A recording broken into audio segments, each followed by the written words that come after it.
Cette vidéo vous est présentée par la boutique universludo.ca. Rendons les jeux accessibles à tous.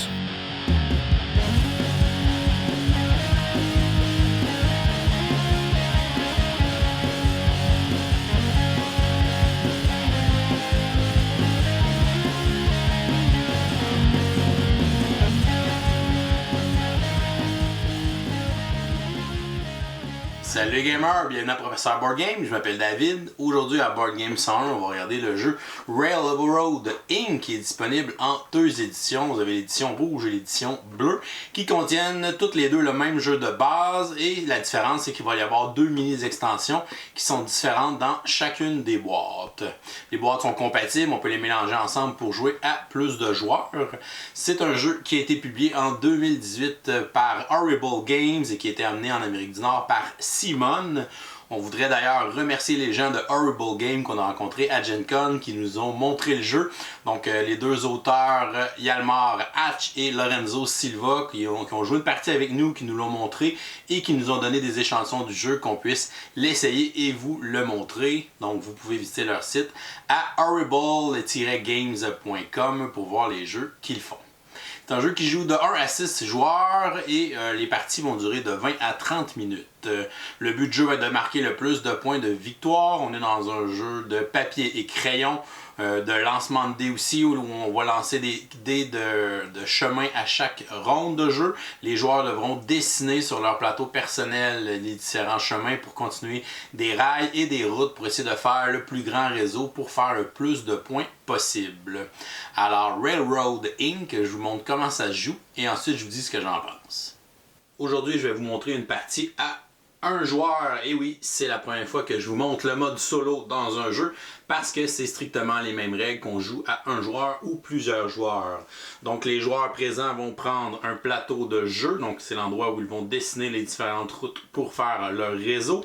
On a un petit aide-mémoire des différents symboles en haut du plateau. On a les symboles de routes spéciaux aussi qu'on va pouvoir utiliser dans la partie. On a un petit rappel pour le pointage et un petit aide-mémoire pour voir les points qu'on va marquer en fin de partie.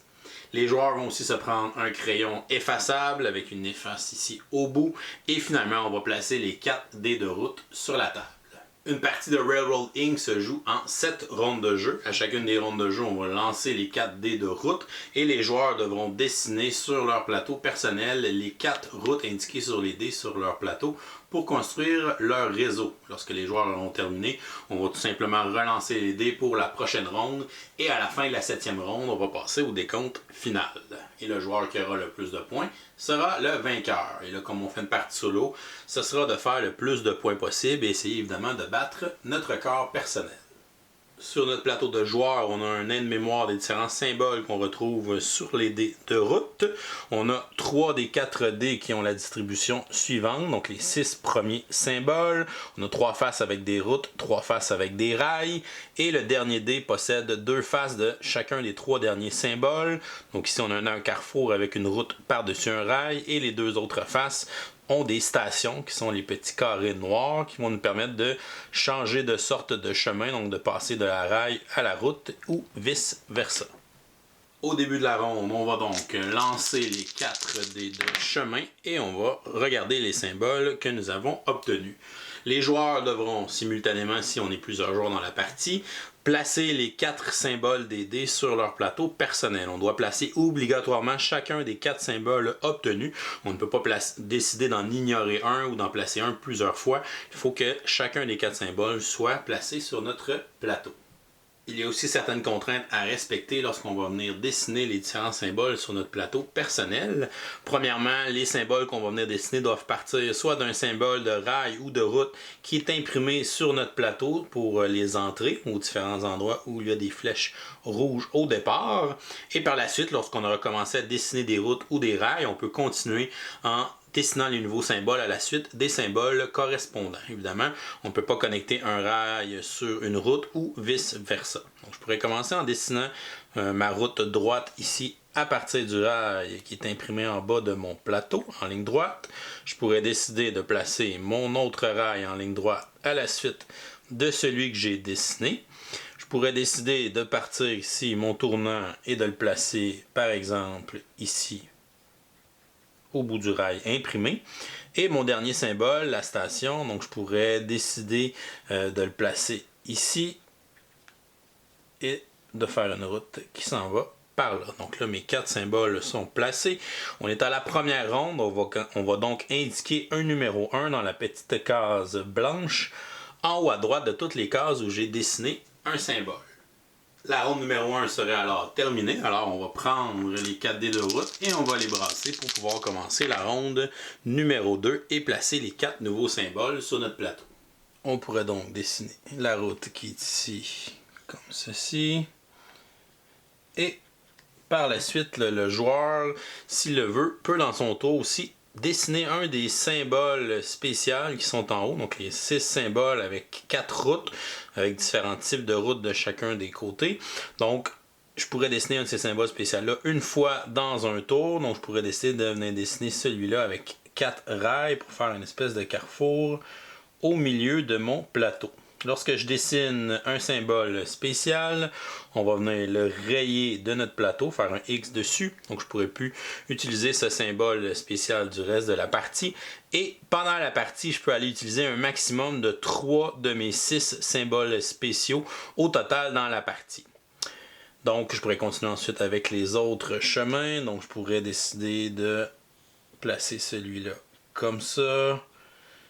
Et ensuite, la route en ligne droite, je pourrais la placer ici au bout de celle-là. Et ici, une station qui se transforme. Donc, je pourrais la placer ici, mettre la station et me transformer en rail à la fin. C'est la deuxième ronde. On va écrire des numéros 2 dans les cases blanches. Et ça va mettre fin à la ronde. Lorsqu'on place des symboles, donc un symbole comme celui-là, on peut évidemment tourner le dé dans la direction qu'on veut avant de le dessiner, mais on peut aussi faire un miroir avec l'image pour le dessiner dans le sens qu'on le veut, tant qu'il y ait un tournant avec la station au milieu et qu'il y ait d'un côté le rail et de l'autre côté la route.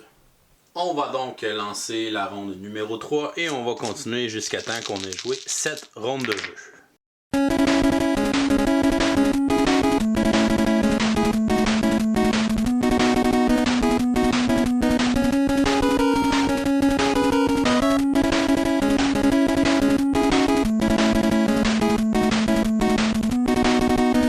Après la ronde numéro 7, on va avoir dessiné plein de choses. On va avoir un beau gros réseau de chemins, de routes et de rails. Et on va passer à notre décompte final. On a ici un petit aide-mémoire sur notre plateau pour regarder les éléments qui vont donner ou enlever des points de victoire pour faire notre score final. Premièrement, on va regarder le nombre d'entrées qu'on a connectées dans nos réseaux ou dans notre réseau. Donc un réseau est un endroit qui part d'une entrée et qui va aller aboutir sur une autre entrée qui sont les flèches rouges autour de notre plateau. Présentement ici j'ai une espèce de gros réseau avec plusieurs entrées. Donc je vais regarder combien j'ai d'entrées au total. J'en ai 1, 2, 3, 4, 5, 6, 7, 8, 9. Donc j'ai 9 entrées qui sont connectées dans le même réseau. On va consulter la charte sur notre plateau personnel. Donc 9 entrées, ça me donne un réseau qui vaut 32 points. On va indiquer dans la première case pour les entrées. Si jamais on fait plusieurs petits réseaux, on va les regarder chacun indépendamment. Donc je pourrais avoir, par exemple, un réseau de 4 entrées qui me donnerait 12 et un autre réseau de 6 entrées qui me donnerait 20. Ça ferait un total quand même de 32 pour les points des entrées. Mais dans mon exemple ici, j'ai un seul réseau. Par la suite, on va regarder notre route la plus longue, évidemment, qui est de cases adjacentes et qui ne fait pas de loop. Donc je pense que c'est la route ici. Donc 1, 2, 3, 4, 5, 6, 7 cases pour ma route la plus longue, ce qui me fait un bonus de 7 points de victoire. On fait la même chose avec le rail le plus long de notre réseau sans faire de boucle. Donc j'ai 1, 2, 3, 4, 5, 6, 7 ou 1, 2, 3, 4, 5, 6, 7. Donc ça revient à la même chose. Donc mon plus long rail me donne aussi 7 points de victoire. Ensuite, pour chaque espace au centre du plateau dans la zone délimitée avec la ligne rouge, que j'ai dessiné un symbole, ça va me donner un point. Donc j'ai 1, 2, 3, 4, 5, 6, 7 points de victoire pour les espaces du centre. Par la suite, on va aller regarder nos erreurs. Donc on va aller regarder les chemins qui sont incomplets ou qui finissent dans des cul-de-sac et on va les marquer d'un X. Donc j'ai une erreur ici, 2, 3, 4, 5, 6, 7. Je pense que j'en ai pas oublié. Donc ça fait moins 7. Donc ça va nous enlever un point pour chaque erreur qu'on a sur notre plateau. Les étoiles sont pour les extensions. Quand il faut utiliser une extension, on va marquer les points que ça nous donne à cet endroit-là. On va donc tout simplement cumuler nos points. Donc 32 plus 14, ça me ferait 46 au total pour mon score. Et évidemment, comme c'est une partie solo, ben là, je vais regarder si j'ai battu mon score personnel selon les autres parties que j'ai jouées auparavant. Sinon, si on est plusieurs joueurs, on va regarder le joueur qui a le plus haut score. Celui qui a le plus haut score va l'emporter.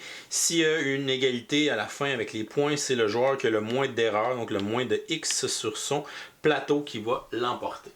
Et voilà, c'est comme ça qu'on joue à Railroad Inc. Je vous reviens avec mon opinion personnelle.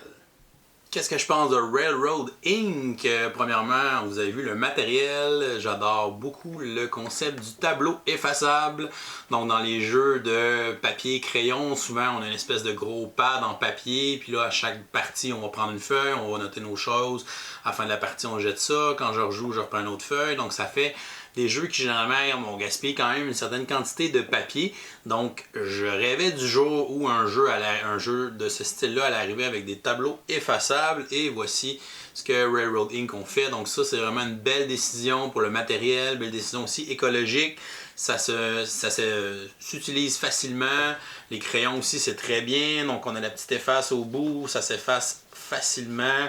Ça laisse pas de marque. Donc c'est vraiment chapeau là, pour la production du petit jeu.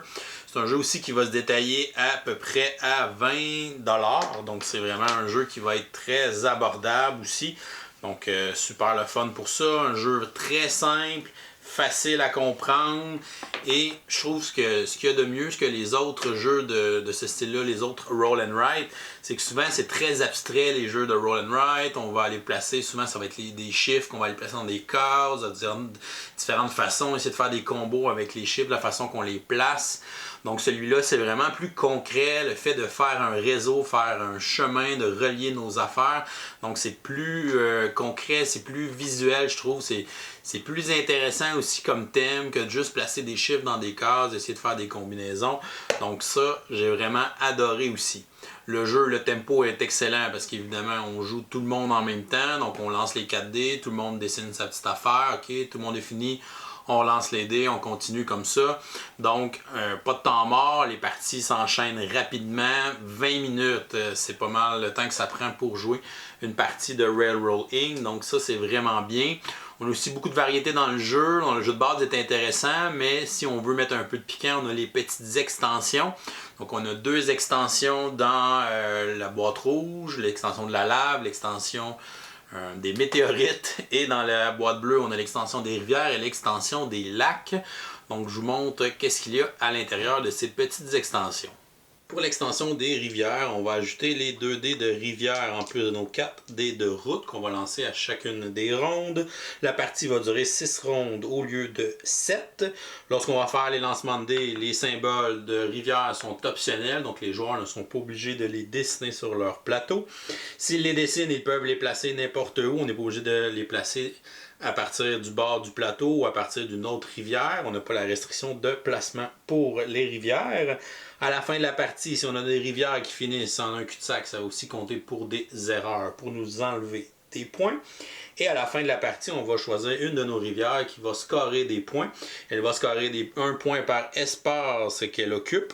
Et si jamais notre rivière commence sur le bord du plateau et finit sur le bord du plateau, donc elle est complète, on va avoir un 3 points supplémentaires. Donc par exemple, la rivière qui est ici fait 5 cases pour 5 points, mais comme elle commence et elle finit sur le bord du plateau, on a le 3 points additionnel pour une rivière qui donne 8 points de victoire. Pour l'extension des lacs, on va ajouter les 2 dés de lac qu'on va lancer à chacune des rondes avec les dés de route. La partie va durer 6 rondes au lieu de 7.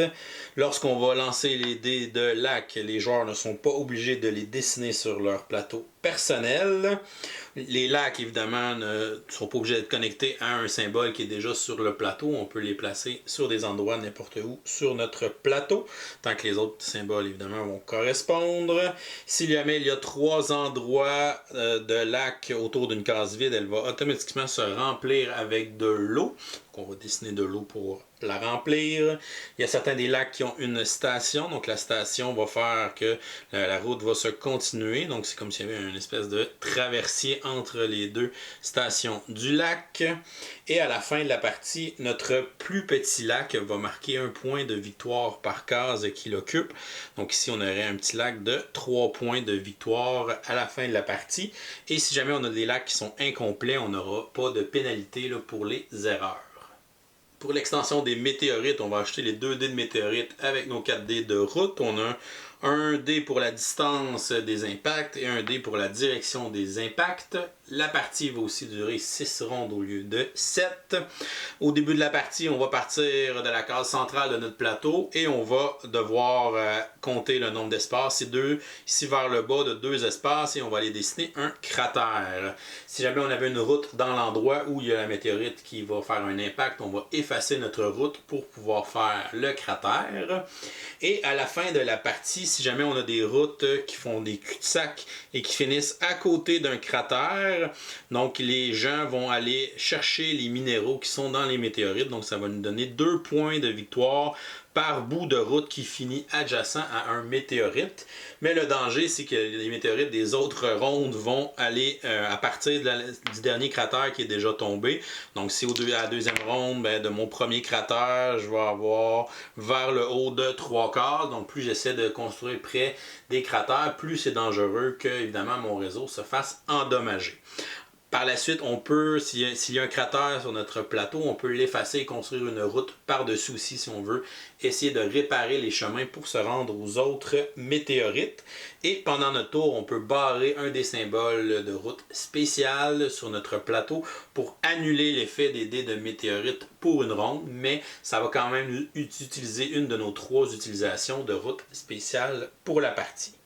Pour l'extension de la lave, on va ajouter les 2 dés de lave en plus de nos 4 dés de route. La partie va durer 6 rondes de jeu au lieu de 7. Par la suite, on va dessiner au début de la partie, au milieu de notre plateau, un volcan avec de la lave.